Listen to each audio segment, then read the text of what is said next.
of death? Heaven. Heaven? What else? Ghosts. Ghosts? Ghosts.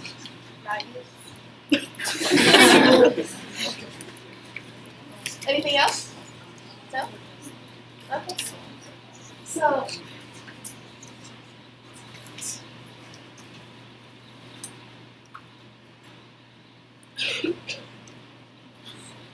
we have a little video for you guys. Do you want to start off with light?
And Bianca's gonna explain that.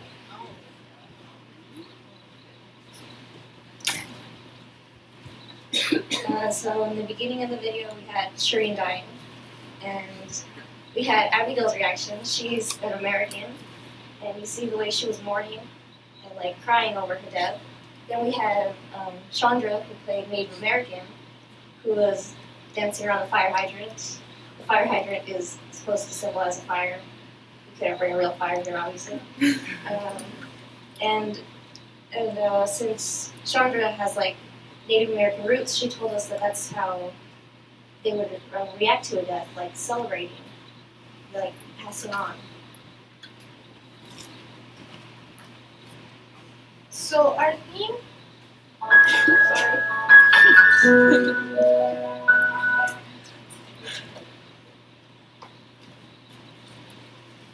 So our theme is that Native Americans believe that death is not something that they should be sad about or mourn.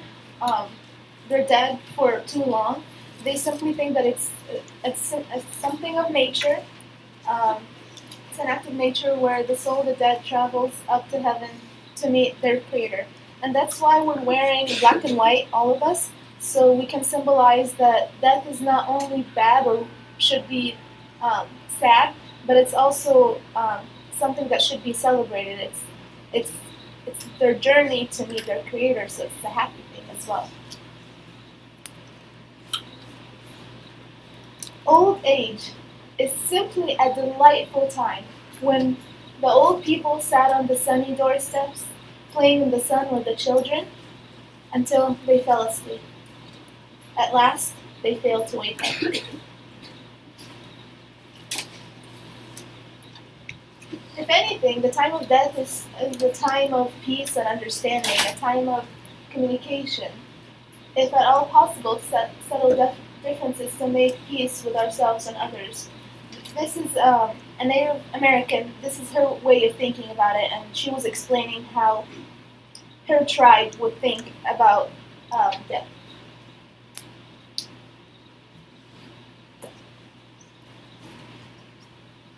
Do not grieve, misfortunes will happen to the wisest and best of men. Death will come always out of season. It is the command of the Great Spirit, and all nations and people must obey. What is past and what cannot be prevented should not grieve, for misfortunes do not flourish, particularly in our lives. They grow everywhere. So what this quote is actually saying is that misfortunes happen all around us. It means that bad things happen all the time. It is a cycle of life. It is a cycle of life, and it's a journey going from here to the next world.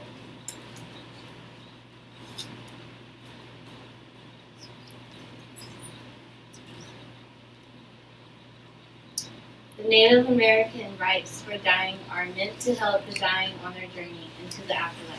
The elementals. They become sad for a little while, but life continues on, and nature completes her cycle.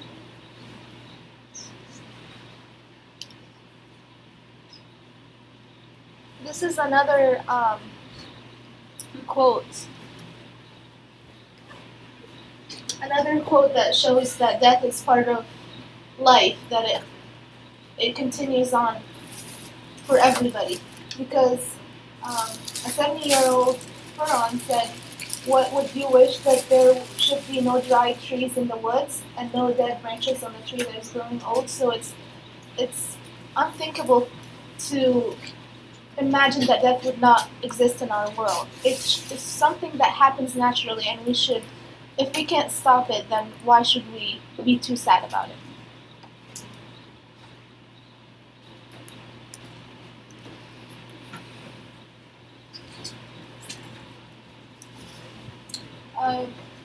For this one, I was born upon the prairie where the wind blew free, and there was nothing to break the light of the sun. I was born there where no enclosures and where everything drew free breath. I want to die there and not live in lands. A quote by Ten Bears, a Yamkarta Comanche. Ten Bears, he was most likely the chief of the Yamkarta, a division of the. He was a division of the Comanche Nation. According to research, it said that the quote that came from Ten Bears was from an address he had given called the Medicine Lodge Treaty. The Medicine Lodge Treaty was a treaty from the U.S. government to provide a reservation for the Southern Indian tribes. However, in his address, he disapproved of the reservation that the U.S. government was giving. What it means is that, for the main thought, is that what does the quote mean and how does it relate to the nature of Native Americans? Ten Bears speaks for his people. He disapproves the U.S. government's decision of the reservation because he wants his people to be free and not be closed within walls. The U.S. government may be helping the Native Americans to keep their land in peace, but Ten Bears proves a point in his quote that he was born on a prairie and there was nothing keeping them closed in. Everyone was free. This relates to the nature of the Native Americans by how their lives have been on for many, many generations. They all grew up on a land which provided the resources they need, followed the traditions they were taught, and learned the ways of survival. It shows closeness of the Native Americans to nature. They would rather die surrounded by nature rather than die within walls. The Native Americans didn't need any help. They were fine on their own. All they needed to do was follow what they had been taught.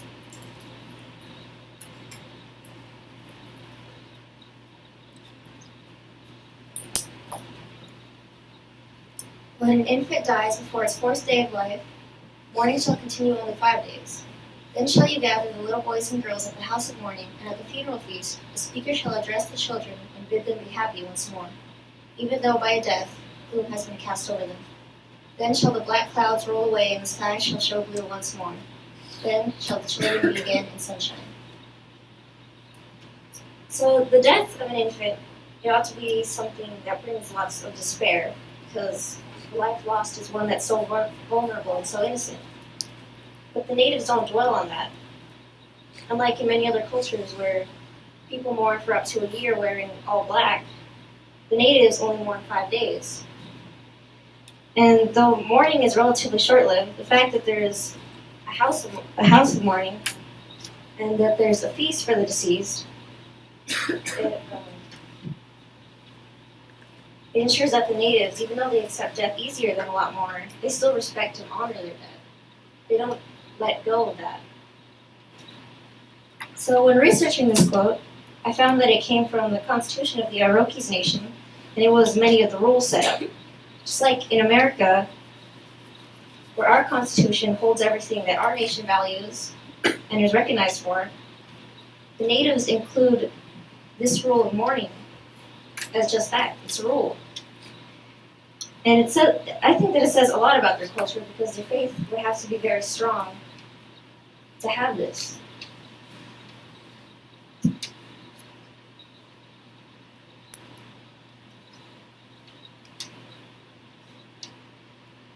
So death is an event that should be celebrated. After all, death will come, always out of season. That's it.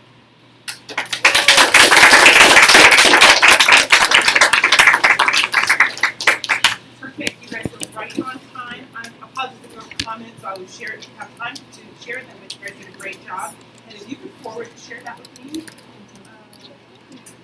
your video, I would appreciate it. Thank you a lot. Great job. Thank you.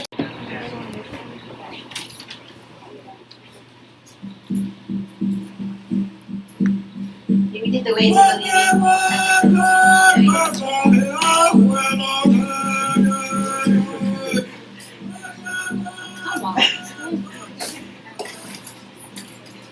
We did the ways of believing, chapter 7.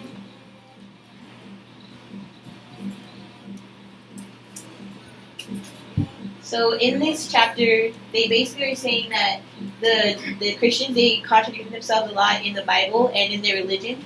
And according to a young native, the Native Americans don't believe in a particular God, but a great spirit that runs through like all forces, like the rocks, the trees, animals, and basically all living things. And they name that force the Great Spirit, and they pray to it and believe that all things belong to it. And the Native Americans believe that because all the living things had this spirit running through them, that they are all connected, so they're all related in kinfolk, or kin, or related. And therefore, they treated all things with the same respect that they would give to a person. Some of the contradictions that they thought that the Bible and the Christians had was that God existed before the creation of heaven and earth, which didn't make sense to them because where would God live if there was no heaven or earth? And that baptism is necessary to go to heaven. But if someone who wasn't Christian or didn't get baptized, like if they never did anything wrong, why would they go to hell? And if angels that sinned were cast into hell, they said that angels sinned before the creation of earth, then how would they go to hell if hell is in in earth, the body of earth?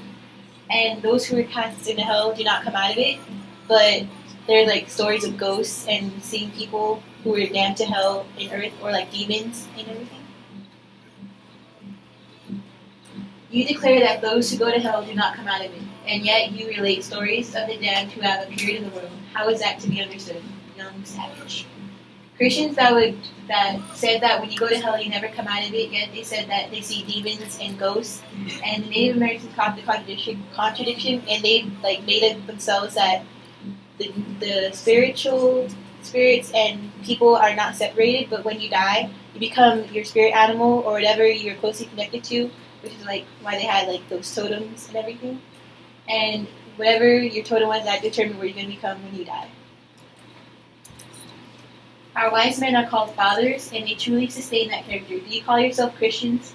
Does then the religion of Him whom you call your Savior inspire your spirit and guide your practices? Surely not. The Native Americans believe that the Christian religion could not personally inspire you or guide you to where you need to be, and that's why the Europeans that they met were really bad people that enslaved them and everything, because they believed that they were on the right path, but they weren't. And they had reason to believe this, considering the fact that the Europeans that they met were not good people. So they had, instead of claiming God and believing in God, they had real people who would be there and guide them and tell them what to do. That was necessary to be a good person.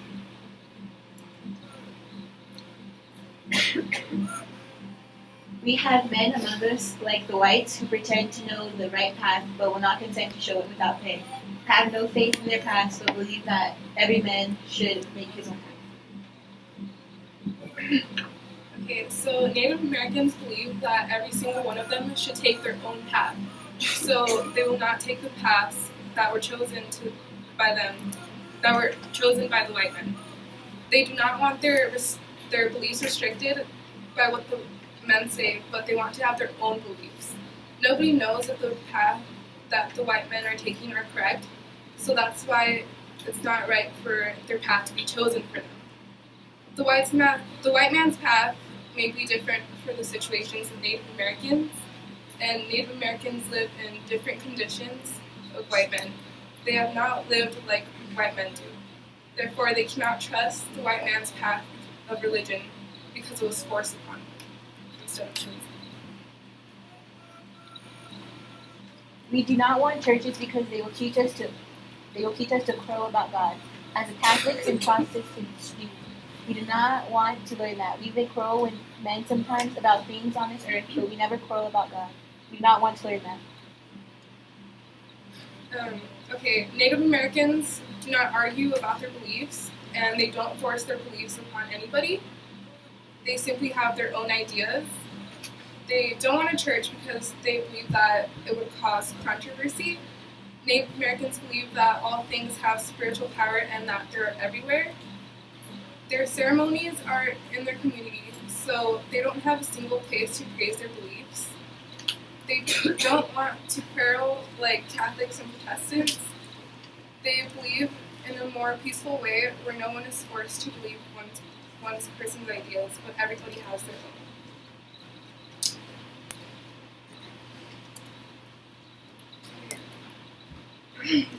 Religious traditions of Native Americans are communitarian, which means that their religion doesn't have a meaning outside their community. Unlike Europeans, they don't choose their tribal religions that they practice. Each of them are born into a community and its ceremonial life. They locate their sacred power spatially in places, unlike Europeans who express spiritually in terms of time. So, they would find sacred power in astronomical constellations, and all the created world is seen as live and filled with spiritual power. So all creation, all two-legged, four-legged, winged, and other moving things have been the most important contribution Native Americans have made spiritually to the modern world.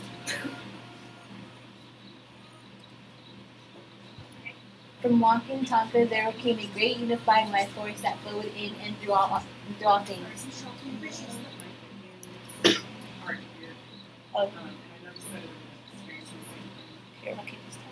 And was the same force that had breathed into the first man. Thus all things were kindred and were brought together by the great mystery.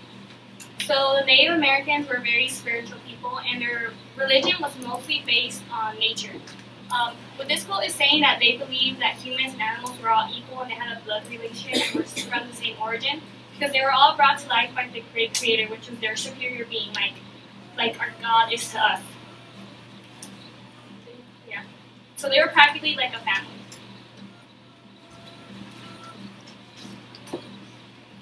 And so close did some of the Lakotas come close to their feathered and furred friends that in true brotherhood they spoke a common language. The animals had rights. So as the quote says, it says that the Lakotas came close to their furred friends. And this is showing the bond that they have as friendship and as unity. And the Native Americans were friends with the animals and shared love and help towards them no matter what, because they believed that the animals had rights just like humans did. They had the right to live, to grow, to multiply, and the right to freedom. And also the right to be protected by men. In recognition of these rights, Lakota never enslaved an animal and spared all life that was not needed for food and clothing. So the reason why Lakotas never enslaved an animal is because of the rights they believed they had. Because of these rights, they only killed the animals they needed to survive and never in abundance, because that was considered disrespectful to the Great Spirit. And when they did hunt for these animals, they would perform something that's called the buffalo dance. And the buffalo dance is just a dance that is made to bring success to their hunt. And also, after they're done killing the animal, the heart of the hunt, or at that animal that they killed, was put back where it was killed. It says to give new life to the new herd. So that way, there's some respect to the animal they killed and also to the Great Spirit. And this just further proves how the Indians were one with the animals and not against them, and how they were friends with them. And nothing that they did was to have power over them or to be disrespectful towards them. This concept of life and its relations was humanizing and gave to the Lakota an abiding love. It filled his being with joy and mystery of living. It gave him reverence for all life. It made a place for all things in the scheme of existence with the equal importance to all. The Lakota could not despise no creature, for all were of one blood. made by the same bond and filled with the essence of the great mystery. So the Lakotas believe, or just Native Indians in general, since they were created by the Great Spirit, they were all equal, and they lived in equality with the animals, birds, and just themselves. They had respect, love, and equality, and they grew and remained together.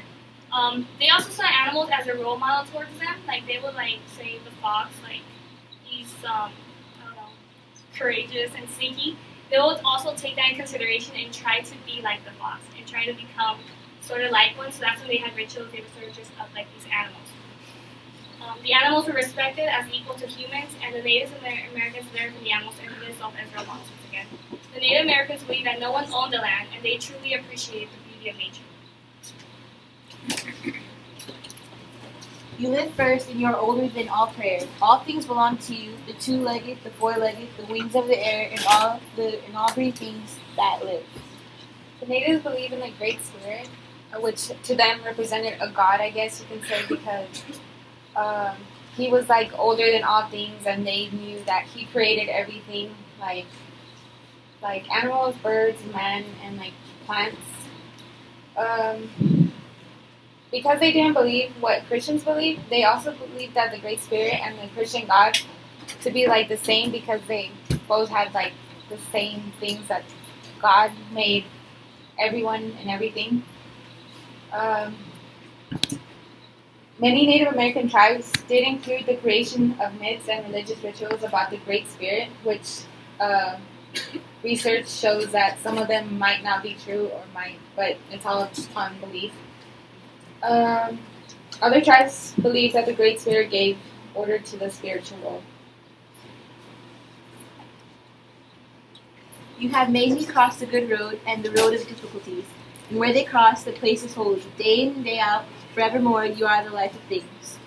Like Christians, their God, the native God, they believe that God always had a plan for you. Even He had a plan for you, and He would always be there through the good and the rough times. They all believe that He was, and what He did was holy.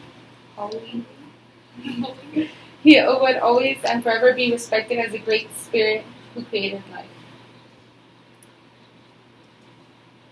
Oh, and this is just a picture representing how they were friends with animals, and they were one with Mother Nature, holding their hand, like when friends shake their hands. Nice. And this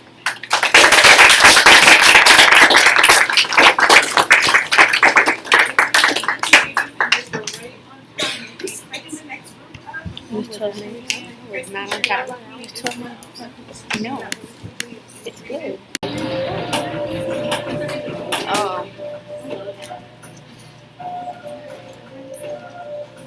Alright, we have the betrayal of the land.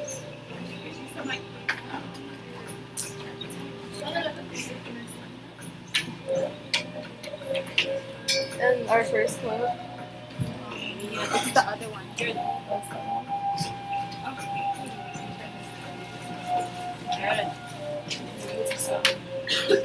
It says, treat the earth well.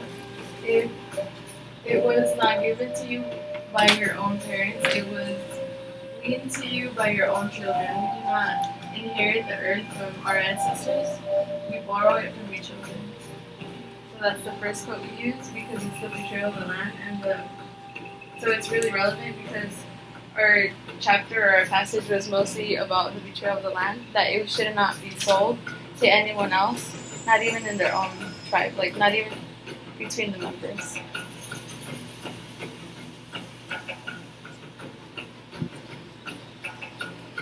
Okay, so my reason teaches me that land cannot be sold. The Great Spirit gave it to His children to live upon and cultivate as far as necessary for their substances, and so long as they occupy and cultivate if they have the right to the soil.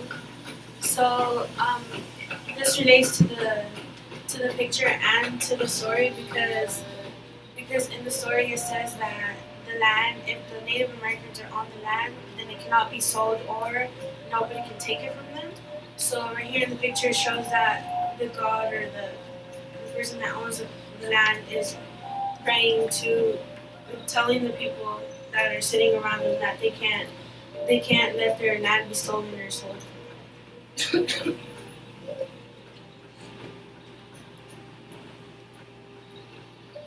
The land and its value to the Indians. This picture is an old Indian man who represents the Great Spirit, sort of like sprinkling some of the like stars or something on this because it showed that their land to them had great spiritual meaning. And so for somebody to like take it away, for them to sell it, it wasn't like possible. And this Kickapoo prophet said, "Some of the chiefs make the claim that the land belongs to us. It is not what the Great Spirit told. He told them that the lands belong to him and that no people owns the land. The Indians believed in spirits, and to them the land was embodied by a great spirit that nourished and nurtured the natives, taking care of its inhabitants as long as the people were aware the spirits owned the land and treated it as if their invisible deity was the mother or father of everything."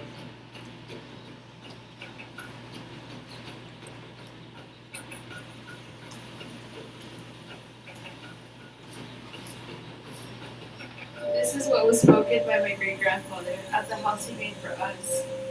And these are the words that were given to him by the Master of Life. At some time there shall come among you a stranger, speaking a language you don't understand. He will try to buy your land, but do not sell it. Keep it for an inheritance to your children.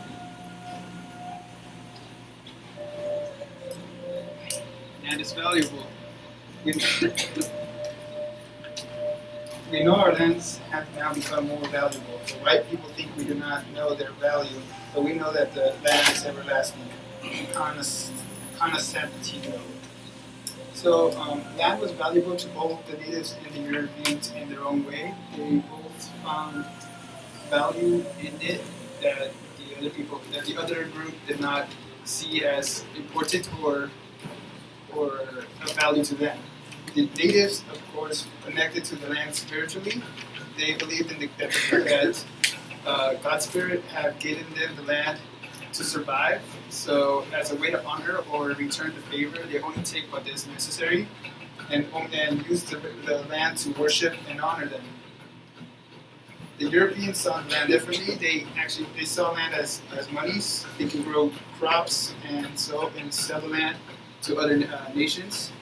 They also believed that the more land that they have, the more power they had. The reason being that they can move into the land and repopulate as well as grow more crops for more population. So, yeah.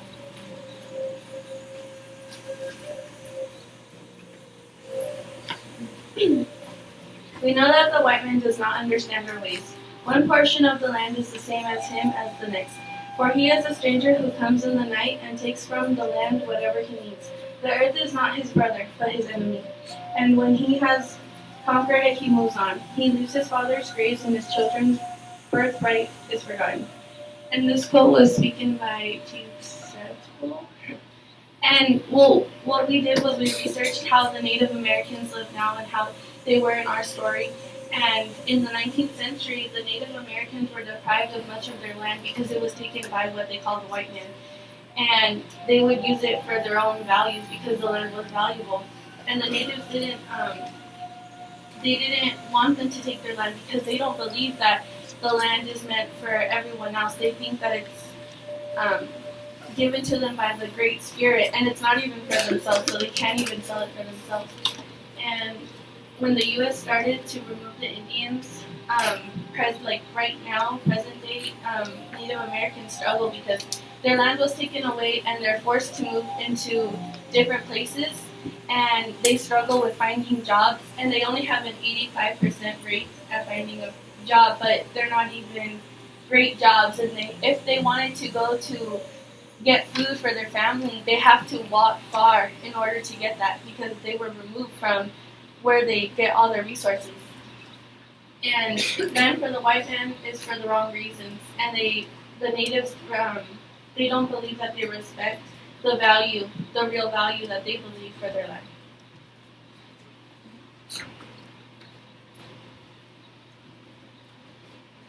No tribe has the right to sell, even to each other, much less to strangers. Sell a country? Why not sell the air, the great sea, as well as the earth?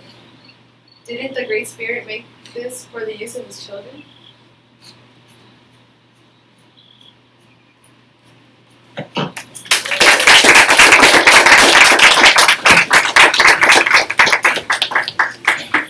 Great reciting there, excellent. Good job, you guys. Can we have the next one pretty quickly? What do we learn about Alright, cities and civilizations. Okay, so cities and civilization. So when white people first came, or colonists I guess, first came here, they tried to bring sort of civilization to the Native Americans, but they already had their own culture established, so it was hard to assimilate into that culture.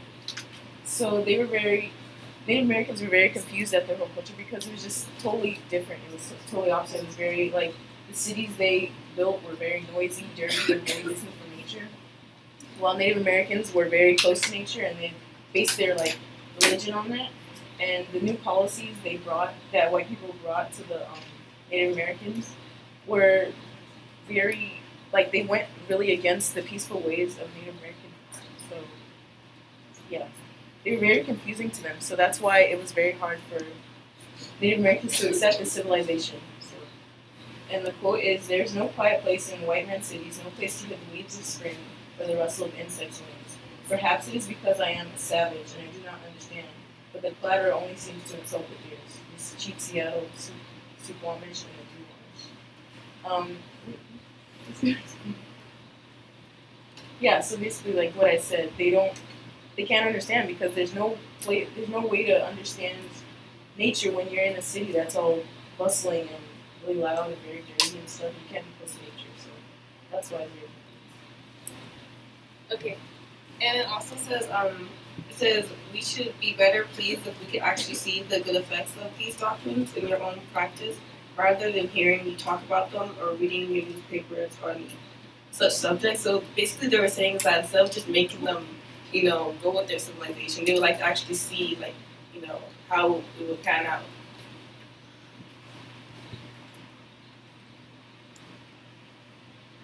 So we picked the Native American Cherokee morning song, and it doesn't have to play in the background, so we're just going to show you a clip of it.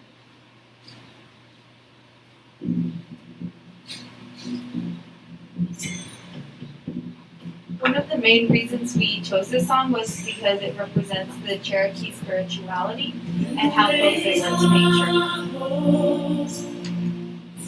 nature. Cherokees were one of the main natives back then that existed, that the people understood, and they still exist today. So that's why we chose this song.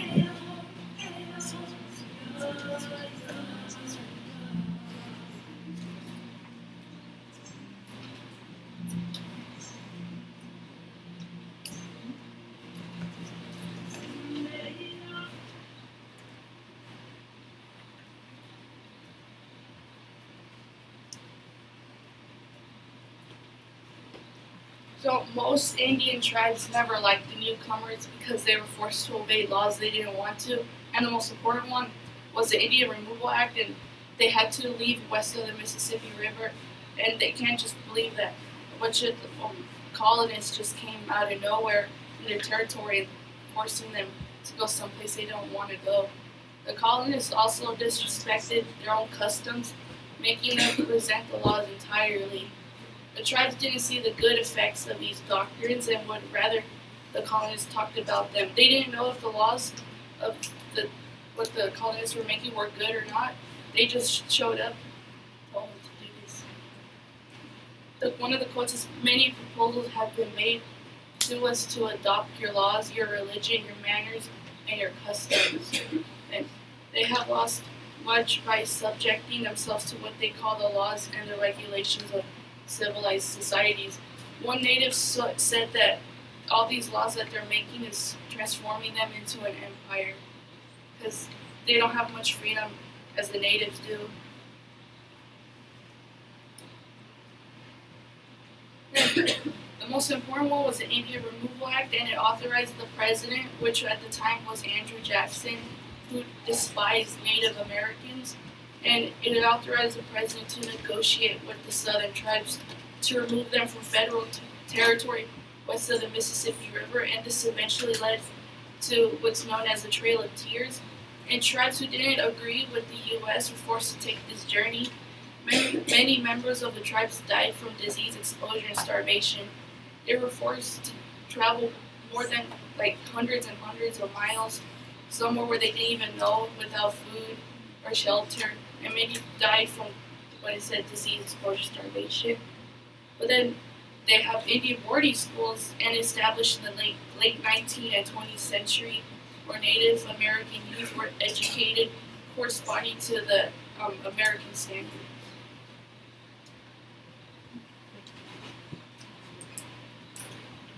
I just wanted to elaborate on the Native American boarding schools because this kind of was the assimilation of the majority of Native American youth to go into American culture, because they made them cut their hair and they made them speak English regular American culture was to do, and this made them disoriented and not know their culture because they were getting, I don't want to say brainwashed, but they were getting convinced to not love their culture, and this is how they assimilated to civilization, American civilization. So Native Americans, where they are today, there are more than 500,000 of natives today in the United States, and there's over 1 million in the whole world.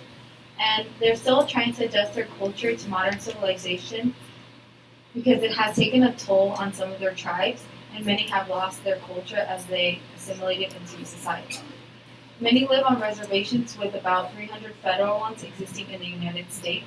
Some tribes not even on the land that people used to. And these reservations now face challenges such as sexual abuse, assault, poverty, alcoholism, and suicide.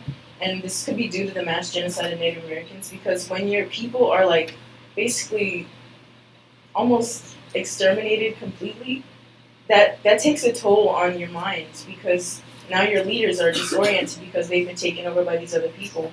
So, of course, problems like sexual abuse and assault and poverty would come on these reservations because they're lost. They don't really know what to do because their culture has been broken up. So, yeah.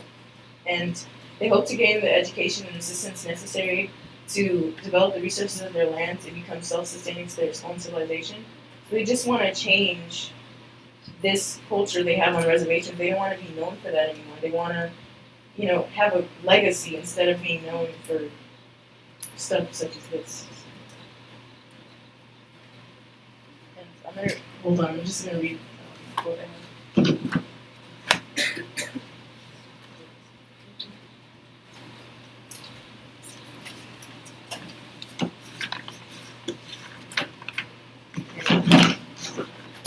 My quote is, "The Great Spirit has given the white man great foresightedness.